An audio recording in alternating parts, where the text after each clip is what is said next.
Well, as James just said, it was 1 year ago today that Russia began its airstrikes in support of Syrian President Bashar al-Assad. And in that time, more than 12,000 refugees from Syria have come here to the U.S.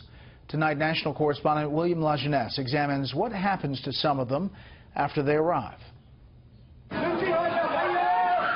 This is what they left. This is where they landed.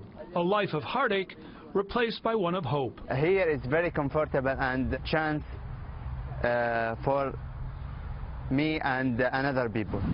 The Bilal family arrived in the U.S. 3 months ago after fleeing war-torn Syria. The situation in Syria is very bad. Here I find peace for me and my family. Like others, the journey wasn't easy, including 3 years in Jordan for a background check. Now, thanks to the State Department, U.S. taxpayers, and their caseworker, the family, everybody's okay. Life in California is looking up.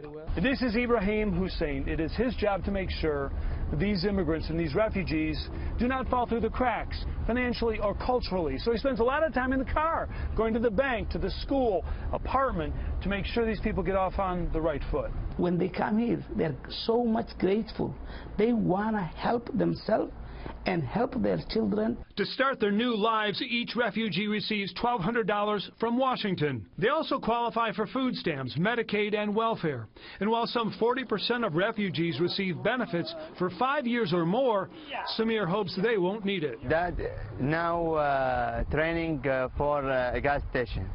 Training. Learn the gas station in the cashier. According to the State Department, of some 12,000 Syrian refugees this year, California took in the most, followed by Michigan and Texas, which along with 31 other states is trying to bar their entry. I am lucky coming there, but maybe 10 million in Syria it's damaged life.